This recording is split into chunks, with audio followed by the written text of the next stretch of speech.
değerli arkadaşlar, bugün buraya Siverek Ahmet Koyuncu Mesleki ve Teknik Anadolu Lisesi'nde eski bir öğrenci tarafından gerçekleştirilen menfur saldırıyı protesto etmek üzere toplanmış bulunuyoruz.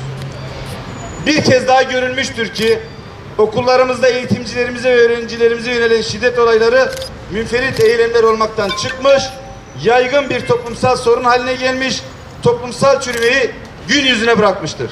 Okulda şiddet istemiyoruz. Okulda şiddet istemiyoruz.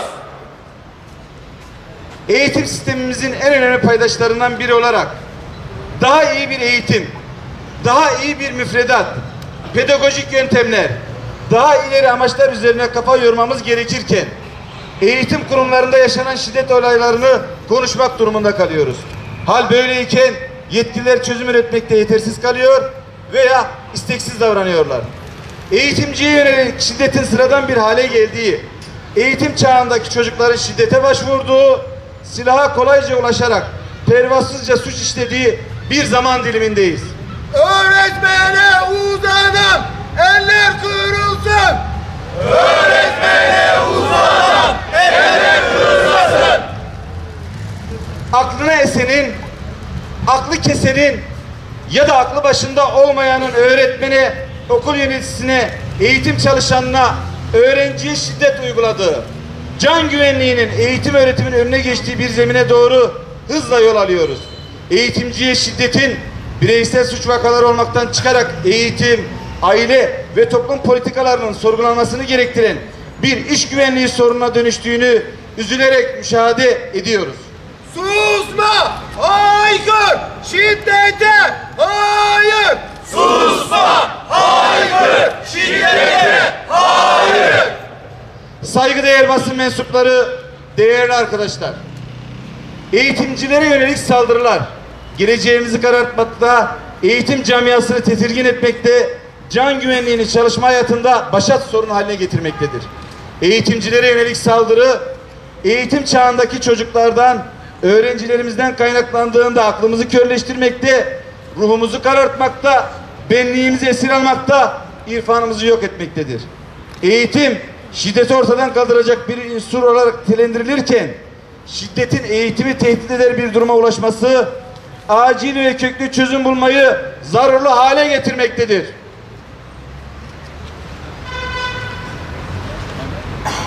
Evrensel hukuk ve anayasada ifadesini bulan hayat hakkı ve can güvenliği ilkesi çerçevesinde devletin ölüme, yaralanmaya ve zarara sebebiyet verilmesini önleme yükümlülüğü vardır. Devlet vatandaşlarını korumak için gerekli tedbirleri almak zorundadır. Aynı şekilde devlet okullarda güvenli ve huzurlu bir çalışma ve eğitim ortamı tesis etmek durumundadır. Milli Eğitim Bakanlığı'nın birinci önceliği eğitim kurumlarında güvenlik olmalıdır. Şiddete karşı omuz omuza!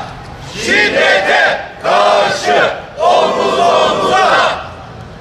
Saygıdeğer basın mensupları, değerli arkadaşlar, eğitim kurumlarında yaşanan şiddet olayları yalnızca güvenlik boyutuyla değil, sosyal, psikolojik, eğitsel ve değerler yönleriyle birlikte ele alınmalıdır.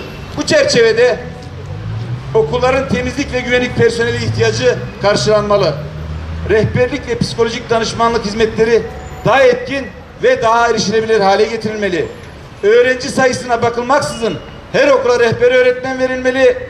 Riskli okulların rehber öğretmen normu arttırılmalı. Okul aile işbirliği, okul güvenliği ekseninde yeniden ele alınmalı.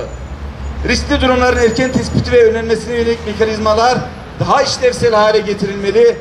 Öğretmene saygıyı yeniden tesis etmek için hem milli manevi değerlerimizden, köklü geleneklerimizden hem de dünyadaki örneklerden faydalanmalıyız. Öğretmenin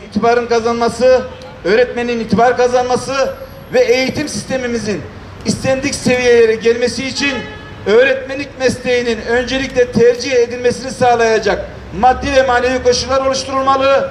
Milli manevi eğitime önem vermeliyiz. Okulda ölmek istemiyoruz. Okulda ölmek istemiyoruz. Eğitim süreçlerinde öğrencilerin yalnızca akademik değil, sosyal, duygusal ve psikolojik gelişimlerini de destekleyen bütüncül bir yaklaşıma daha fazla ağırlık verilmeli. Okul aidiyet duygusunu geliştirecek, insana saygıyı arttıracak tedbirler alınmalı. Emniyet işbirliğiyle okul ve giriş çıkışlarında ve okul çevresinde daha etkin denetimler yapılmalı. Milli Eğitim Bakanlığı'nın merkez ve taşra teşkilatında okul güvenliği ile ilgili ayrı bir birim kurulmalı. Tüm okul türlerinde disiplin mevzuatı okul güvenliği ekseninde yeniden ele alınmalı. Cezai ehliyet yaşı düşürülmeli. Öğretmene şiddet, geleceğe ihanet. Öğretmene şiddet, geleceğe ihanet. Evet kıymetli Hazirun, Siverek'te yaşadığımız bu menfur olay eğitim çalışanlarına, öğretmene karşı şiddetin son örneği olmalıdır. Eğitimciler her türlü şiddet ve saldırılar karşısında savunmasız, korumasız bırakılmamalı.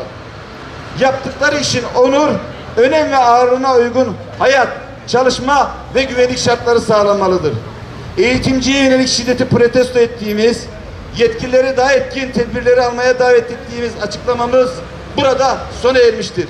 Siverek'te menfur saldırıda yaralanan 16 canımıza Cenab-ı Allah'tan acil şifalar diliyor. Menfur saldırıyı bir kez daha lanetliyor.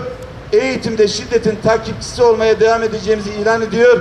Basın mensuplarımıza ve eyleme katılan tüm arkadaşlarımıza teşekkür ediyoruz.